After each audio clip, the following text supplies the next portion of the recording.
નમસ્કાર, મંતવ્ય ન્યૂઝમાં સ્વાગત છે। હું છું વિકાસ મકવાણા।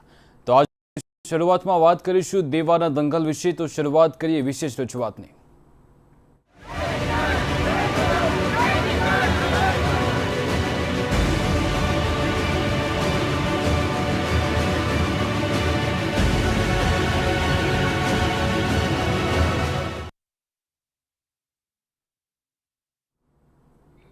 તો મહારાષ્ટ્ર અને મંદસૌરમાં થયેલા ખેડૂત આંદોલનની આગ હવે ગુજરાતમાં પહોંચી છે। સરકાર ખેડૂતોના દેવા માફીની માંગ સ્વીકારે તેના માટે ખેડૂત સંગઠનોએ દેશ સહિત ગુજરાતમાં પ્રદર્શન કર્યા, પરંતુ ગુજરાતમાં આ આંદોલનની આગેવાની કોંગ્રેસના નેતાએ લીધી અને સાથે જ આંદોલન ખેડૂતોનો ઓછો અને કોંગ્રેસનો વધુ હોય તેમ લાગી રહ્યું છે। જોઈએ એક ખાસ અહેવાલ। રસ્તા પર સળગતા ટાયરો, રસ્તા પર કરાયેલો ચક્કાજામ અને સરકાર વિરોધી નારેબાજી। અમદાવાદ, વડોદરા સહિત ગુજરાતના અનેક જિલ્લાઓમાં કોંગ્રેસ દ્વારા દેખાવ કરાયા। મામલો હતો ખેડૂતોના પ્રશ્નો અને પડતર માંગણીઓનો। દેવા માફી સહિતના કેટલાક મુદ્દાઓ પર ખેડૂત સંગઠનોએ દેશભરમાં પ્રદર્શન કરવાનું નક્કી કર્યું અને વિપક્ષમાં બેઠેલી કોંગ્રેસે અનેક સ્થળોએ તેની આગેવાની લીધી। ખાસ કરીને ગુજરાતમાં કોંગ્રેસે પ્રદર્શન કર્યા।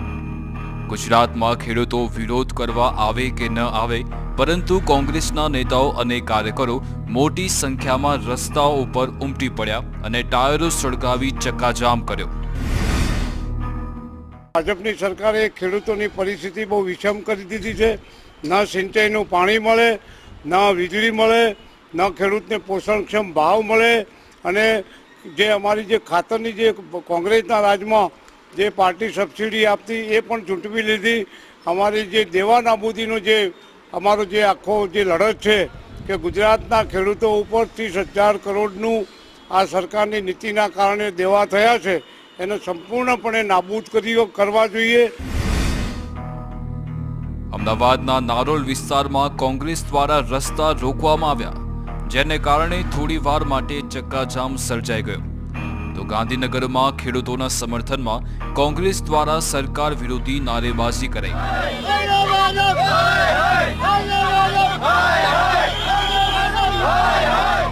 કોંગ્રેસી કાર્યકર્તાઓએ રસ્તા પર બેસીને વિરોધ દર્શાવ્યો। તો ભાજપ હંમેશા ડરતી હૈ, પોલીસ કો આગે કરતી હૈ જેવા નારા લગાવ્યા। વડોદરામાં પણ નેશનલ હાઈવે નંબર 8 પર દુમાળ ચોકડી પાસે કોંગ્રેસી કાર્યકરોએ ચક્કાજામ કર્યો। આ ઉપરાંત અનેક શહેરોમાં કોંગ્રેસ દ્વારા પ્રદર્શન કરાયું અને પોલીસે સ્થાનિક કોંગ્રેસના આગેવાનો સહિત અનેક કાર્યકરોની અટકાયત કરી અને ચક્કાજામ દૂર કર્યો। જો કે કોંગ્રેસના આગેવાનોએ ચીમકી આપી છે કે જો ખેડૂતોને પોષણક્ષમ ભાવ નહીં મળે તો આગામી દિવસોમાં ઉગ્ર આંદોલન કરાશે। પરંતુ કોંગ્રેસનું આ આંદોલન રાજકીય લાભ ખાટવા માટે થઈ રહ્યું છે તેવું સ્પષ્ટ લાગી રહ્યું છે। જો કે કોંગ્રેસનું આ પગલું કેટલે અંશે સફળ રહેશે તે એક સવાલ છે। વિકાસ મકવાણા સાથે બ્યુરો રિપોર્ટ, મંતવ્ય ન્યૂઝ। દેશભરમાં સાથે જ ગુજરાતભરમાં જે પ્રદર્શન થઈ રહ્યા છે તે મુદ્દે આપણે ચર્ચા કર્યા છે। આપણી સાથે જોડાઈ ગયા છે મહેશ કસવાલા, જે ભાજપ તરફથી છે, સાથે જ કોંગ્રેસ તરફથી લાલજીભાઈ દેસાઈ જોડાઈ ગયા છે। આ બંનેનું સ્વાગત છે। સૌપ્રથમ મહેશભાઈ, આપને પૂછવા માંગીશ કે જે પ્રમાણે પ્રદર્શન થઈ રહ્યા છે, આપની પ્રતિક્રિયા શું છે?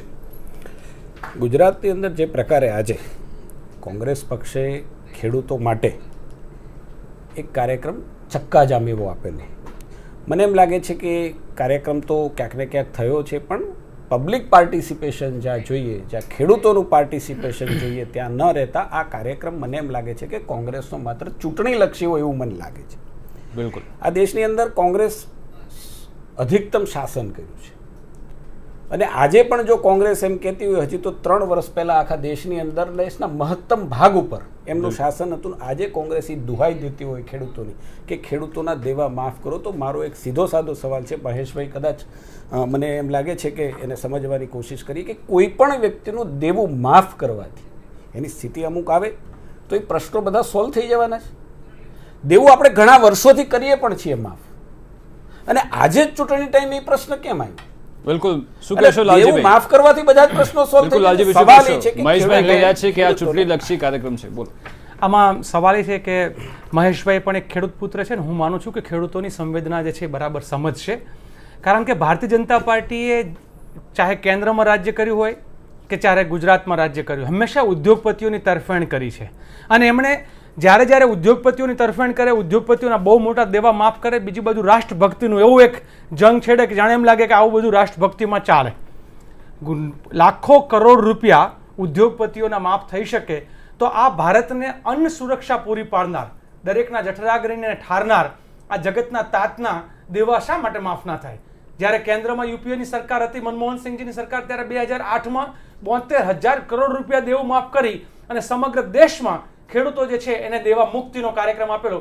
અને એના કારણે અનેક ખેડૂતો નવેસર સહકારી મંડળીઓમાં, બેંકો સાથે જોડાણ કરી શક્યા, નવા સાહસો કરી શક્યા. અહીંયા તાતા અને એસઆર માટે 33,000 કરોડ રૂપિયા માફ થઈ શકે છે, પરંતુ ખેડૂતો જે છે એ આખા ગુજરાતના ખેડૂતોના, હું માનું છું કે ગુજરાતના ગામડાઓમાં રહેતા જે 4 કરોડ લોકો છે એનું કુલ દેવું ખેડૂતોનું જે છે એ 33,000 કરોડ રૂપિયા છે.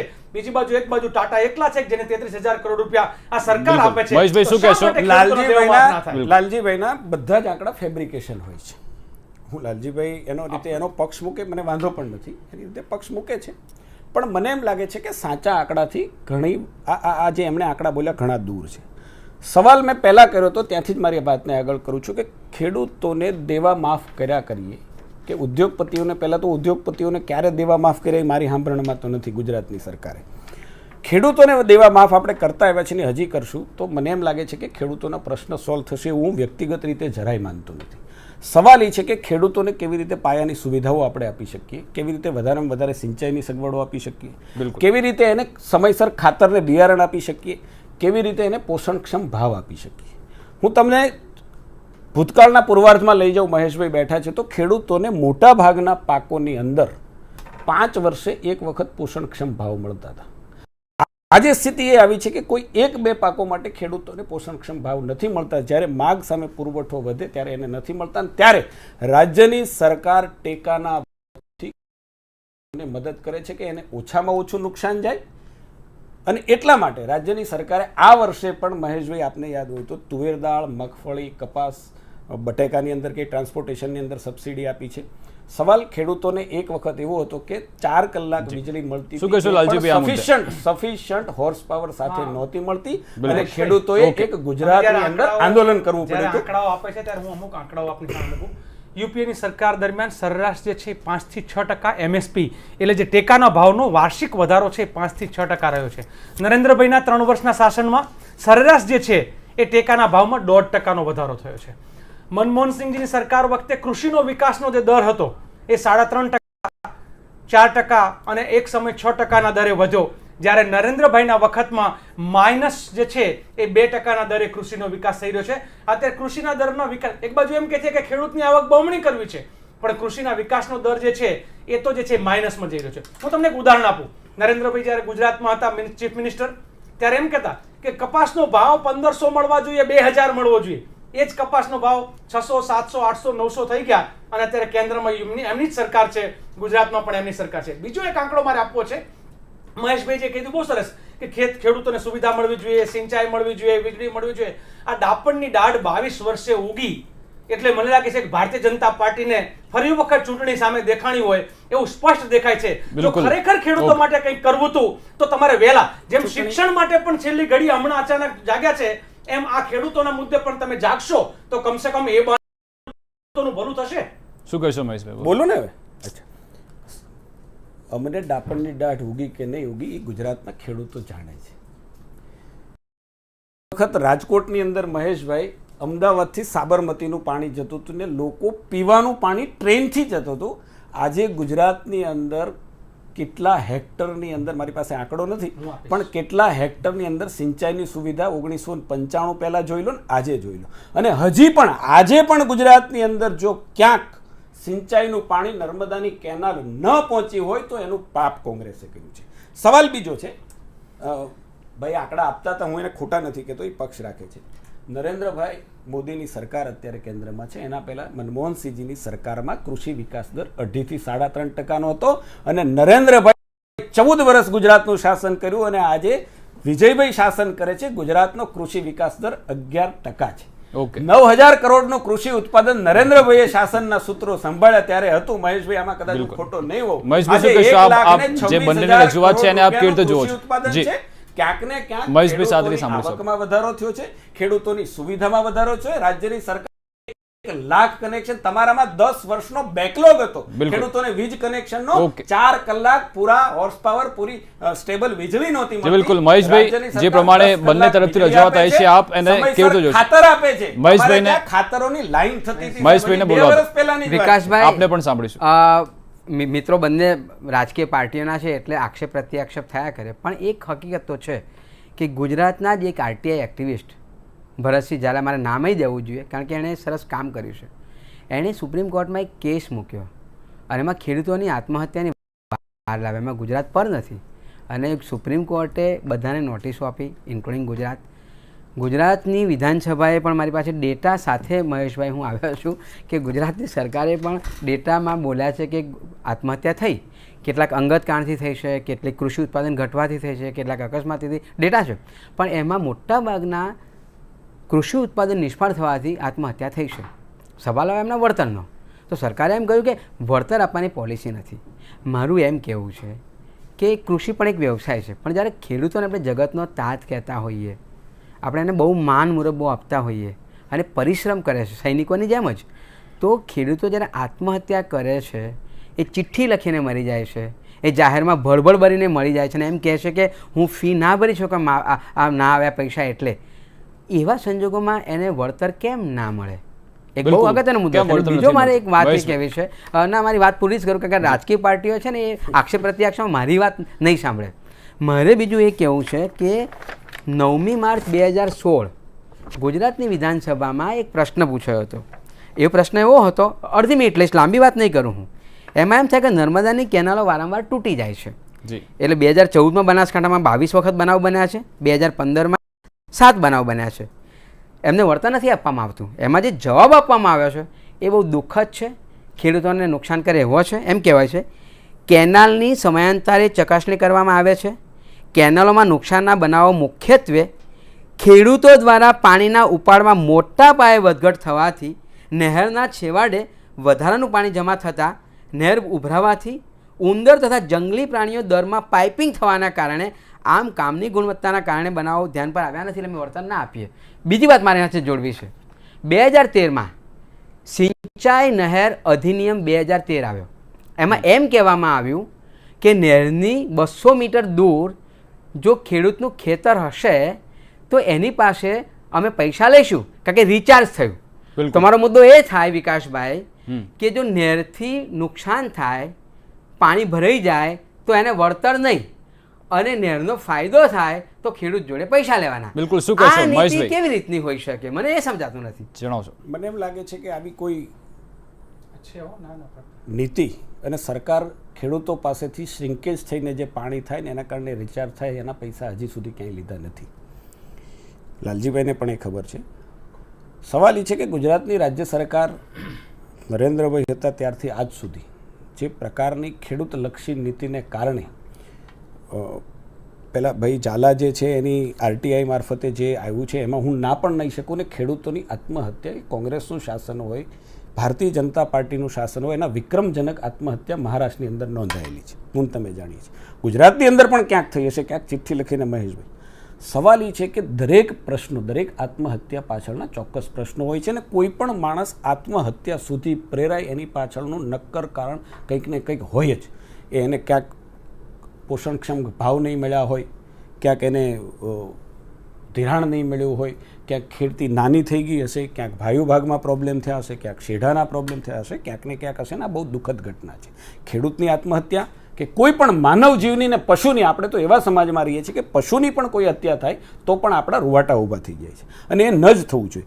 રાજ્યની સરકાર સંવેદનશીલતા પ્રમાણે જે પ્રકારે શાસન કરે છે ને જે પ્રકારે ખેડૂત માટેની નીતિઓ અત્યારે આવી છે, દાખલા તરીકે એક વખત એવો હતો કે 19% વ્યાજ લેવાતું હતું ખેડૂત પાસેથી. આજે ધીમે ધીમે આજે ગુજરાતની રાજ્ય સરકાર 1% કૃષિ ધિરાણ 3 લાખ સુધીનું આપે છે. ગઈકાલે કેન્દ્રની કેબિનેટે પણ એક ફેસલો કર્યો કે 7% કૃષિ ધિરાણ ટૂંકી મુદતનું આપવું અને એમાં પણ જો સમયસર ખેડૂત ભરશે તો એને 3% હજી સબસિડી આપી. ખેડૂતો માટે એક સમય એવો હતો ભાઈ કે 2 વર્ષ પહેલા યુરિયા ખાતર નહોતું મળતું.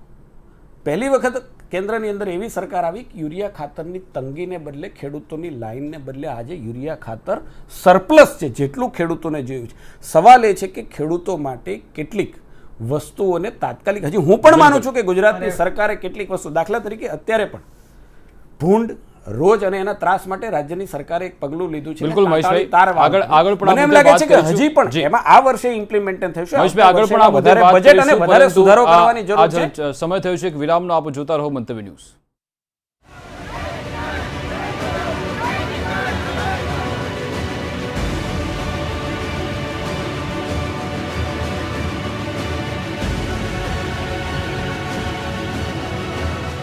GTPL Hathway Limited, a leading regional MSO in India offering cable television and broadband services.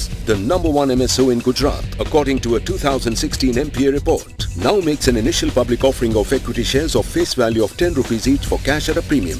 The 100% book-built offer being offered in a price band of 167 rupees to 170 rupees per equity share. Opens 21st June, closes 23rd June 2017. For risk factors and more details, please refer to the red herring prospectus.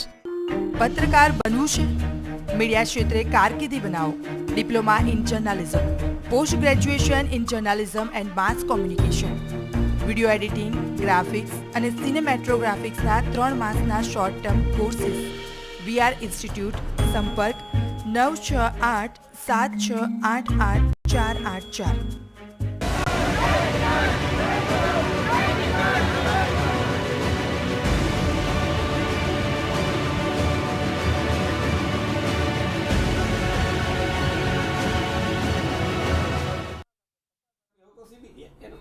Break બાદ આપનું સ્વાગત છે. આપણે ખેડૂતોના પ્રશ્ન વિશે ચર્ચા કરી રહ્યા છીએ. આપણી સાથે ત્રણેય મહેમાન સ્ટુડિયોમાં ઉપસ્થિત છે. લાલજીભાઈ, આપને પૂછવા માંગીશ કે સરકારે 2022 સુધીમાં ખેડૂતોની આવક બમણી કરવાનું જે લક્ષ્ય રાખ્યું છે, શું ખરેખર આ લક્ષ્ય સાધ્ય થશે કે નહીં? હું માનું છું કે જુદી રીતે થઈ જશે, કારણ કે નરેન્દ્રભાઈ આંકડાની રમતમાં માહિર છે અને ભાજપની સરકાર જુઠ્ઠાણામાં પણ માહિર છે. કઈ રીતે કરશે લોકો? જેમ રૂપિયો અને ડોલરનો ભાવમાં વધારો ઘટાડો થાય છે, જેવી રીતે મોંઘવારીમાં પેલો વધારો ઘટાડો થાય છે, એટલે એના કારણે વસ્તુના ટોટલ જે ભાવ છે એ રકમ વધશે ને કહે છે કે અમે ખેડૂતની આવક બમણી કરી. ખરેખર કેવી રીતે આવક બમણી થાય, આવક અને જાવકના આંકડાઓની સરખામણીએ એ જોવું જોઈએ. એના બદલે, કારણ કે અગાઉના વર્ષોમાં જે 100 રૂપિયાનું મૂલ્ય હતું ને આજે 100 રૂપિયાનું મૂલ્ય છે, એમાં બહુ મોટો ફરક છે. એટલે આંકડાની માયાજાળથી આ લોકો બધું જ કરી શકે. પણ વાસ્તવિકતા શું છે? નરેન્દ્રભાઈએ 16,000 કરોડ રૂપિયા પ્રાઇવેટ કંપનીઓને ઇન્સ્યોરન્સ પેટે આ સરકારના આપણા તમારા મારા ટેક્સના આપ્યા, જે પૈકીના માત્ર 6,000 કરોડ ખેડૂતો સુધી પહોંચ્યા. 10,000 કરોડ રૂપિયા આ પ્રાઇવેટ કંપનીઓના ખાતામાં જમા થયા. આ મોટો ભ્રષ્ટાચાર છે અને છતાં કે અમે ખેડૂતોનું કલ્યાણ કરીએ છીએ. બીજું કે જે રીતે હમણાં મહેશભાઈ વાત કરતા હતા કે 7% અને પછી સમયસર ભરે તો 3% જે છે રિબેટ આપવાનું, 4% રિબેટ આપવાનું. આ યુપીએની સરકારમાં મનમોહનસિંહજીના વખતમાં જ્યારે શરદ પવાર કૃષિ પ્રધાન હતા ત્યારે લેવાયેલો નિર્ણય છે. એટલે મને એવું લાગે છે કે કોકનું વાવેલું લણવાની ભારતીય જનતા પાર્ટીને ટેવ પડી ગઈ છે. બીજું સિંચાઈના આંકડા મારે આપવા છે. અહીંયા જે છે એ આખો એક કેનાલની હું બ્રાન્ચ કેનાલ જે છે બેચરાજીથી નીકળે છે, જેને JBC કહેવાય, ઝીંઝુવાડા બ્રાન્ચ કેનાલ, જેની 2 માઇનોર 16,000 હેક્ટર એરિયા એનો કમાન્ડ એરિયા છે. મહેશભાઈ, માત્ર 291 હેક્ટર પિયત હાઈએસ્ટ થયું છે. 16,000 હેક્ટરમાંથી 291 હેક્ટર. આ આંકડાઓ ઓફિશિયલ છે, તમે જાઓ બેચરાજીમાં તમારા સબ ડિવિઝનમાંથી મળી જશે. બીજી બાજુ એમણે કહ્યું કે યુરિયા જ્યારે જોવે ત્યારે મળે.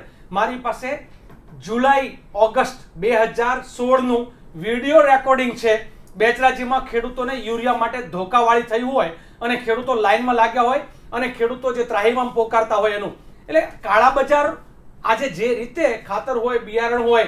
બીજું વીજળીની વાત, હું ખેડૂત છું, મને ખબર છે 14 કલાક વીજળીનું વચન આપેલું, 8 કલાક પૂરી વીજળી મહેશભાઈ મળતી નથી.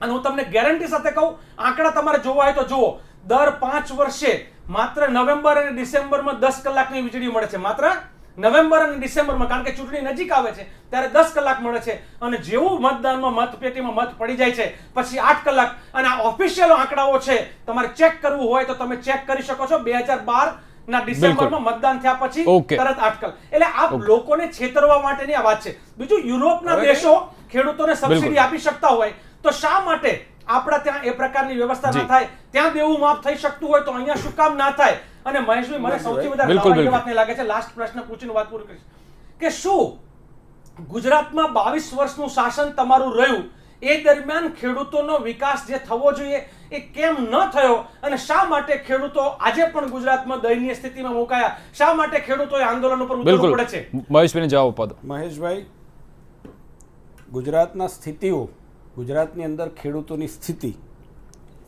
કોંગ્રેસની કરતાં ઘણી સારી છે. કોંગ્રેસની સ્થિતિ આજે એટલી બધી દયાજનક છે કે ગઈકાલે નહીં ને પરમ દિવસે પણ જે ચૂંટણીના પરિણામો રૂરલ લેવલના આવ્યા એમાં પણ કોંગ્રેસ ક્યાંક 17માંથી 7 થઈ ગઈ છે. પ્રજાની પારાશીશી છે પોલિટિકલ પાર્ટીઓ માટે, ને એમાં ખરું ઉતરવું એ રાજકીય પાર્ટીઓની સફળતા અને નિષ્ફળતાનો આધાર હોય છે. સવાલ ભારતીય જનતા પાર્ટીના શાસનમાં ખેડૂતોની સુખાકારી, મારે હું એવું નથી કહેતો કે હજી પણ નથી કહેતો કે ખેડૂતોને ક્યાંય બિલકુલ મુશ્કેલી નથી. ખેડૂત છે જગતનો તાજ છે અને કુદરત ઉપર આધારિત છે. એની ઉતાર ચડાવ એ કુદરતના આધારે છે. ક્યાંક વરસાદ સારો થાય, ક્યાંક ન થાય, પરંતુ સંવેદનશીલ સરકાર હોય તો ખેડૂતોને ઓછામાં ઓછી મુશ્કેલી પડે એ ભારતીય જનતા પાર્ટીની સરકારે પ્રૂવ કરી દીધું છે. હમણાં લાલજીભાઈ આંકડા આપતા હતા વીમા માટેના. મને એમ લાગે છે કે આઝાદ હિન્દુસ્તાન પછી જે ખેડૂતો માટે વીમાની યોજનાઓ જે આવી, આજ સુધીની જે યોજનાઓ, 1.5 કે 2 વર્ષ પહેલાં સુધીની યોજનાઓ, માત્ર વીમા કંપનીઓને આધારે એને કેમ વધારે ફાયદો થાય ને એમાંથી સરકારના માંદાતાઓ, જે ભ્રષ્ટાચારી સરકાર જેને 10 વર્ષની અંદર 10 લાખ કરોડ કરતાં ભ્રષ્ટાચારો કર્યા છે અને સાબિત થયા છે, એ સરકારના લોકો આજે અમને એમ કહે છે કે તમે ખેડૂતો માટે અમે 1.5% પ્રીમિયમ કર્યું, જે 15% પ્રીમિયમ કર્યું હતું એનું 1.5% કર્યું. એ લોકો આજે અમને ખેડૂતો માટે વીમા યોજનાની દુહાઈ આપે છે. બિલકુલ મહેશભાઈ પંડ્યા, આપણે પૂછવા માંગીશ કે જે પ્રમાણે આ બંનેના જે નિવેદન આવ્યા છે એમના પર આપ શું કહી રહ્યા છો? જનતા પાર્ટીની સરકાર મહેશભાઈને બોલવા દો. માટે જે ખેડૂતો પ્રત્યે જે દેશનો ખેડૂત એનાથી ખુશ છે. સંવેદના હોવી જોઈએ. મહેશભાઈ, જી. વિવેક સંવેદના સાથે, વિવેક હા. સાથે, વિવેક. ચૂંટણી આવી એટલે તમને ખેડૂત યાદ આવ્યા? 5 વર્ષથી વીજળીના કનેક્શન મળે છે, 4 વર્ષથી, આજે 5મા વર્ષે બંધ થઈ ગયા એટલે તમે આંદોલનમાં ચડ્યું. તમને પાટીદાર યુવાનના આંદોલનો ક્યાંક આંદોલન કરે એને થતા અન્યાય માટે તમે સવાર થઈ જાઓ, ક્યાંક દલિત આંદોલન કરે ત્યાં તમે સવાર થઈ જાઓ, ક્યાંક ખેડૂતો પોતાની 1-2 પ્રોડક્ટ માટે, નાના પ્રશ્નો માટે આંદોલન કરે, તમે સવાર થઈ જાઓ. અરે સાહેબ, બિલકુલ લાલજીભાઈ, શું કહેશો? પૂરતી વીજળી નહોતા આપતા, 4 કલાક પૂરતી વીજળી નહોતા આપતા, ખેડૂતોએ આંદોલન કર્યું, 23 લોકોને વીંધી નાખ્યા. સરકાર આજે ખેડૂતોની દુહાઈ આપે. મહેશભાઈ, આજે તમે એમ ખેડૂતોની કહેવા માંગો છો? સાહેબ, નહીં, મને બોલવા દો. તમે- નહીં, મને બોલવા દો. તમે વિવેક પૂરો બધું થઈ ગયો, વિવેક પતિ નથી ગયો નહીં, તમારો? નથી પતો, મને પતાવો. સવાલ ના, તો તમે કઈ, તમે બોલી લો. 23 ખેડૂતોને ગોળીએ દીધા, આજ તમે અમને ઈ દુહાઈ આપશો? હું કહીશ હવે. સવાલ ખેડૂતો હવે માટે છે. બરાબર. ભારતીય લાલજીભાઈ. ત્યારે મને એન્કર પૂછે છે, હું જવાબ આપીશ એટલા માટે. હું ના નહીં ના, પાડતો, પણ પૂછી રહ્યા છે, પૂછી રહ્યા છે. સવાલ- ત્યારે તમને એમ કહું તો શું મહેશભાઈ, ગુજરાતના પાટીદારોએ એમને થયેલા અન્યાયની સામે આંદોલન ન કરવું જોઈએ એવું તમે કહેવા માંગો સાહેબ, છો? હું શું સરકાર એવી તાનાશાહ બનશે? ખેડૂતોએ આંદોલન નહીં, શું કરવું જોઈએ. ખેડૂતોએ આંદોલન ના કરવું પાટીદારોએ જોઈએ? આંદોલન દલિતોએ કર્યું. આંદોલન ના એની કરવું ઉપર જોઈએ? રાજકીય માલધારીઓએ સવાલ આંદોલન લઈ ના ગયા કરવું છો. જોઈએ? આદિવાસીઓએ આંદોલનોને તમે ગેરમાર્ગે કચડી દોરો છો. નાખો. આ ગુજરાતની પ્રજાને તમે અરાજકતા, જનતાના અવાજને જાતિવાદી કચડી રાજનીતિમાં નાખો. લઈ ગયા છો. તમે તમે ગમે એટલું- તમે 1987 ખૂબ ગુસ્સાથી બોલશો. તમે તમે રાડો નાખશો. 1987 નું જે પણ કોંગ્રેસનો જનતાનો અવાજ અસલ દબાવી સ્વરૂપ નહીં હતું, શકો. લાલજીભાઈ, અસલ સ્વરૂપ તમારું મહેશભાઈ, 87 નું હતું. તમે એ અત્યારે પ્રદર્શિત પછી કરી બોલીશ. રહ્યા છો. તમે બોલી રહ્યો પછી નહીં, એ તો હું તમને પહેલા કહેતો હતો. તમારે એન્કરે ઉતાવળ પૂછ્યું. હતી. નહીં, એન્કરે પૂછ્યું ના, તો ના, બોલું. એને કઈ પૂછ્યું જ મને નથી. એન્કરે તમારે ઉતાવળ હોય છે. તમારે જે બોલી લો. આ ચૂંટણીની બોલી અંદર લો. 2017 ની અંદર સત્તામાં સવાર થવાની જેટલી ઉતાવળ છે એટલી અહીંયા પણ ઉતાવળ છે. સવાલ એ છે કે 1987 પહેલા જે હવે પ્રકારની બોલી શકાશે? કોંગ્રેસનું હતું, બિલકુલ. જે પ્રકારની કોંગ્રેસ હતી હવે એ અત્યારે શરૂ થઈ ગઈ છે. હવે સાંભળવાની તૈયારી રાખો. ગુજરાતની અંદર પાટીદારો હોય કે અન્ય ઓબીસી હોય કે દલિત હોય કે આદિવાસી હોય, એના યુવાનો બેરોજગારીના ખપ્પરમાં હોમાઈ રહ્યા હોય ત્યારે એ લોકો આંદોલન કરે અને તમે આંદોલનોને કચડી નાખો. શિક્ષકો હોય કે ફિક્સ પગારના વેતનદારો હોય, એ લોકો આંદોલન કરે તો આંદોલન વેચ. આ સરકાર છે કે તાનાશાહ છે? શું તમે ગુજરાતમાં લોકશાહી ઢબે લોકોને પોતાનો અવાજ વ્યક્ત કરવા દેવાની તક જે છે આપો કે નહીં? શું આપણા ત્યાં ન્યાયતંત્ર જેવું, શું આપણા ત્યાં લોકશાહી છે કે નહીં? દલિત યુવાનો ઉપર હમણાં દલિતનું 2 દિવસ પહેલા કસ્ટડીમાં મોત થયું. મને ખાતરી છે જે રીતે ત્યાં પોસ્ટમોર્ટમના રિપોર્ટમાં 2 અલગ અલગ રિપોર્ટ આવે, તો કોના દબાણથી 2 અલગ રિપોર્ટ આવે છે? એકનો હાર્ટ એટેક આવે છે અને હું કહું ને, ડુંગર ગામનો અમરેલી તાલુકાના અમરેલી જિલ્લાના રાજુલા તાલુકાના ભાઈ જિગ્નેશ સોંદરવા એ દલિત છે અને એનું કસ્ટડીમાં મોત થયું છે. હું તમને બહુ સ્પષ્ટ, તમારી પાસે કદાચ ભારતીય જનતા પાર્ટી અત્યારે લોકોની પરવા નથી એટલે વિગત ના ખબર હોય, તમને માત્ર સત્તાનો મદ છે, જનતાનો અવાજ સાંભળવાની તૈયારી રાખો મહેશભાઈ. ચૂંટણીઓ નજીક આવી રહી છે ત્યારે જનતા બરાબર જવાબ આપશે. આ બહુ પ્રેમથી તમે બોલતા હતા, હું જ્યારે બોલું એને આક્રોશ કહેવાય. આ લાલજીભાઈ કદાચ તમારી ભાષામાં આક્રોશ નહીં પ્રેમ કહેવાય. સવાલી છે કારણ કે બીજા બોલે ત્યારે આપણને સારું ન લાગે, આપણે એ જ સ્થિતિમાં એ જ અવાજમાં બોલીએ ત્યારે આપણો અવાજ આપણને મીઠો લાગે. લાલજીભાઈ તમે વાત કરી કરવી જોઈએ. કસ્ટોડિયન ડેથ અત્યારે જ થયા, ચૂંટણી આવી ત્યારે જ થયા. ગુજરાતની અંદર ને આખા દેશની અંદર કસ્ટોડીમાં જે આવા અપમૃત્યુ થયા છે. બિલકુલ આપણે મહેશભાઈ સાથે થોડું વાત કરીશું. હજી મહેશભાઈ પંડ્યા અવાજ ના સર, અને મારો મહેશભાઈ એક 100% નાની, મારો ક્યારે એવું નથી કે પ્રજાને અન્યાય થાય એની સામે આંદોલન કરવું જોઈએ, પણ એ આંદોલનને કોંગ્રેસના કેટલાક લોકો ગેરમાર્ગે દોરી અને પોતાને ચૂંટણીમાં કેમ લાભ થાય એવા પ્રકારની જે નિમ્ન કક્ષાની રાજનીતિ. બિલકુલ મહેશભાઈ પંડ્યા આપ શું કહેશો? એ દુઃખદ બાબત. મતલબ કે પાટીદાર છે, એક મિનિટ આંદોલન નથી કરતા એમ તમે કહો? લાલજીભાઈ મહેશભાઈને સાંભળો. ચાતરી ગયા છો એટલે મારે બીજા 2 મુદ્દા મૂકવા છે. મારે એ મુદ્દો મૂકવો છે કે નલિયા કાંડમાં જે થયું અને AL દવે કમિશન 16મી માર્ચે રચવાની વાત કરી, AL દવે કમિશન ક્યાં છે મારે પૂછવું છે. અને બીજું કે 2011માં થાનગઢમાં 3 દલિતો મરી ગયા હતા. કોણે માર્યા? પાકિસ્તાનથી આતંકવાદીઓ આવ્યા હતા. સંજય પ્રસાદનો રિપોર્ટ 1 મે 2013ના રોજ સરકારને આપવામાં આવ્યો, જાહેર કેમ નથી? ચતરી ગયો છે એટલા માટે હું બોલું છું. એટલે આ એટલું એવું નથી કે ચૂંટણી લક્ષ્ય જ હોય. મારા જેવા પણ આ મુદ્દા ઊભા કરી શકે કે દલિતોનો એ મુદ્દો હતો કે 3 જણને માર્યા કોણે, સી સમરી કેમ ફાઇલ કરવામાં આવી અને સીટની રચના કેમ કરવામાં આવી? સંજય પ્રસાદનો રિપોર્ટ હજુ કેમ ગુડ ગવર્નન્સ સરકાર 2013માં મહેશભાઈ આપણે મુદ્દા પરથી ભટકી રહ્યા છે. મહેશભાઈ આપણે પૂછવા માંગીશ કે જે પ્રમાણે એવું નથી ચૂંટણી લક્ષ્ય, પણ કેટલાક મુદ્દાઓ વેલિડ હોય છે જે સરકારે કરવું જોઈએ. એ ખેડૂતોનો મુદ્દો હોય કે દલિતોનો મુદ્દો હોય, પણ એમાં સંવેદનશીલ બનવું જોઈએ એવું હું માનું છું. આપને પૂછવા માંગીશ કે આ ચૂંટણીનું વર્ષ છે તો શું રૂપાણી સરકાર હવે ખેડૂતો માટે વિચારશે કે નહીં? હવે તમને કેમ પ્રશ્ન થાય છે એ મને ખબર નથી. તમારા સમાચારના માધ્યમો બજેટ જ્યારે ડિક્લેર થયું 3 મહિના પહેલાની વાત છે, તમે એવું કહેતા હતા કે આ આખું જ બજેટ છે એ કેન્દ્ર સરકારનું ને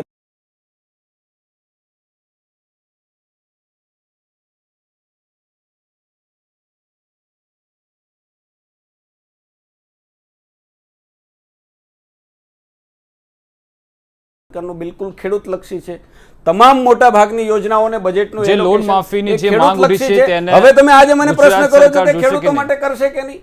તમે ગુજરાતના બજેટની જોગવાઈઓ છે એમાં તમે જોજો મોટા ભાગની જે જોગવાઈઓ છે એ ખેડૂત લક્ષી છે. અને તમે હમણાં વાત કરતા હતા ખેડૂતોની, પણ અમલવારી કેટલી થઈ ઉપર કરું છું કે આ સ્થિર સરકાર ભારતીય જનતા જોગવાઈ ઘણી બધી છે, અમલ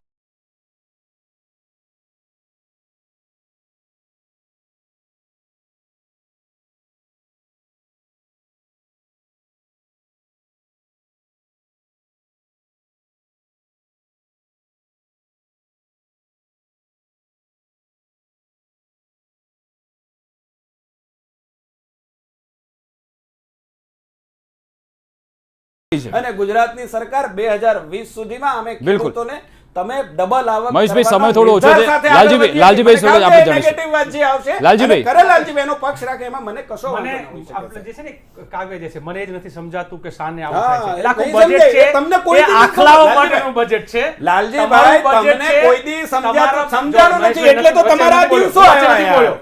તમારા દિવસો એટલે આયા નથી સમજાણું. ગુજરાતનું બજેટ જે છે એ બજેટ બને છે સરસ મજાનું રૂપકડું હોય છે, પરંતુ એ આખલાઓને ચરવા માટેનું બજેટ હોય છે અને બિચારી ગાવડીઓ તો એમને જ રહી જાય છે. એમ ખેડૂતો, ખેત મજૂરો, માલધારીઓ, આદિવાસીઓ, દલિતો ના સુધી તો પહોંચતું જ નથી. એ માત્ર ને માત્ર ખુદ આનંદીબેન એવું બોલ્યા કે ભાજપના કાર્યકરો કોન્ટ્રાક્ટરો બની ગયા છે, એજન્ટ બની ગયા છે. આનાથી વિશેષ દુઃખ બીજું શું હોઈ શકે? બિલકુલ આપ ત્રણેય આ ચર્ચામાં જોડાયા તે બદલ આપનો ખૂબ ખૂબ આભાર. મહેશભાઈ સમયના ભાવે ચર્ચાને અહીંયા રોકવી પડે છે. બિલકુલ મુંબઈમાં બોલ્યા હતા કે 1 રૂપિયો દિલ્હીથી બિલકુલ. મોકલું છું ને 15 પૈસા પહોંચે છે. બિલકુલ મહેશભાઈ, સમયના ભાવે આ ચર્ચાને યાદ રાખવી પડશે. મહત્વપૂર્ણ છે કે ખેડૂત સંગઠનો દેશભરમાં જે વિરોધ કરી રહ્યા છે ત્યારે ક્યાંક ને ક્યાંક ભાજપ અને કોંગ્રેસ ક્યાંક ને ક્યાંક ખેડૂત આ બંને વચ્ચેમાં પીસાઈ રહ્યો છે. ત્યારે આગામી સમયમાં ખેડૂતોની માંગ ક્યારે પૂરી થશે તે એક મોટો સવાલ છે. આજની ચર્ચામાં હાલ આટલું જ. આપ જોતા રહો મંતવ્ય ન્યૂઝ. નમસ્કાર.